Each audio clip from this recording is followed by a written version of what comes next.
Ito mga katropa, bunga ng bilukaw. Magandang tanghali mga katropa. Panibagong araw, panibagong video tayo. Pasyalan lang natin yung bunga ng bilukaw dito. Napakaraming bunga niyan mga katropa.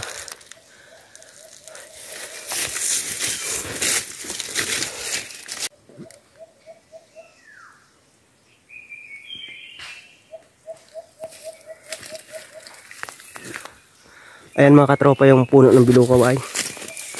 Ayan napakaraming bunga niyan.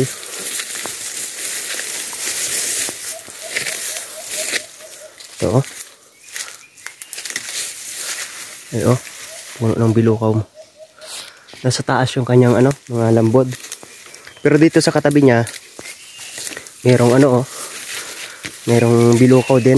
Hindi pa lang siya masyadong mataas. Hindi siya masyadong mataas. Pero yung ganito, madaling kuhaan. Ito yung lambod niya pang-asim sa mga ito masarap na pang-asim mga katropa, mga natural talaga. Anong ganda ng kanyang lambod.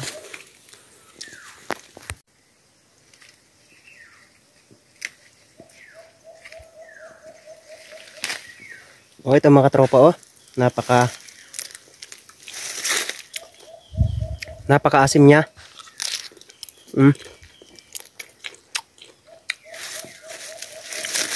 Masarap itong i-asim sa mga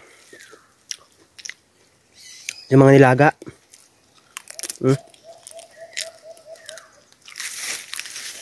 Napaka-asim. Napakadami. Kadami yun.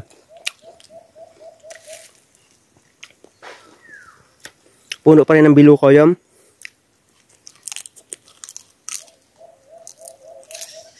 May mga tropa makuha ako ng bunga. Papakita ko sa inyo.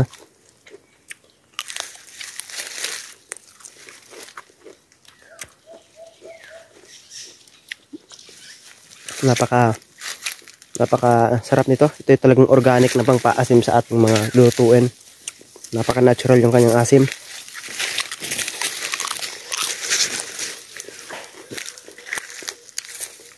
Ayan mga katropa, ito yung bunga ng bilukaw Ayan parang sa tibig din. Ang daming bunga niya, lalo sa parting taas. Ito mga katropang bunga nito ay pwede rin siyang iasim. Ayan mga bunga pa. Sa taas, makuha kita. Nagharap ako ng, ang dami Nagharap ako ng similya ay wala akong makita. Napakaraming bunga. Lalo dito sa parting dito. Ayan buwig-buwig ang bunga dun Napakaraming bunga. Manguha tayo ng bunga.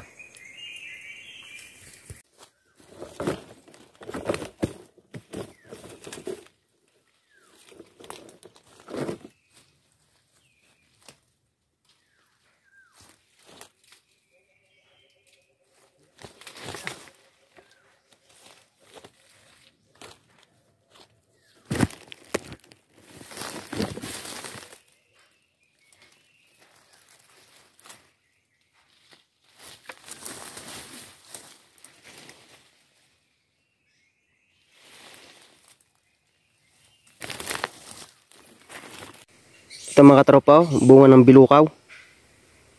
Napakaganda ng bunga niya.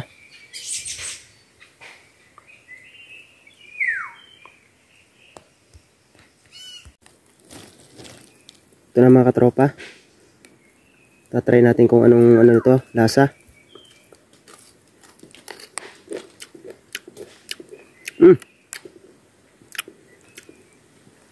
Napakasarap mga tropa. Yung niya, yung dahon niya at yung bunga magkaparehas lang talaga.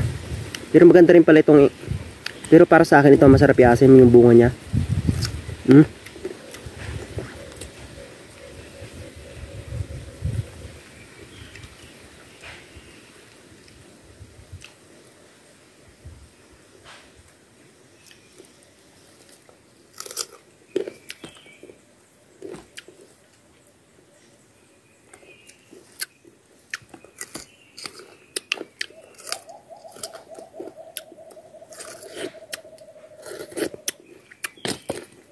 Ang sarap. Parang nagkakain ka lang mangga. Pero yung balat niya napakanipis. Kung papansin nyo. Oh.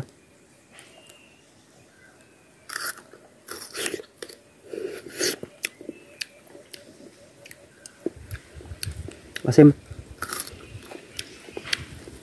Suwak na suwak talaga mga katropa sa pang asim. Mas maganda ito mga katropa kaysa sa mga yung mga preservatives, yung mga nabibili natin na pang paasim. Mas maganda ito. So mga katropa, maraming salamat sa panonood.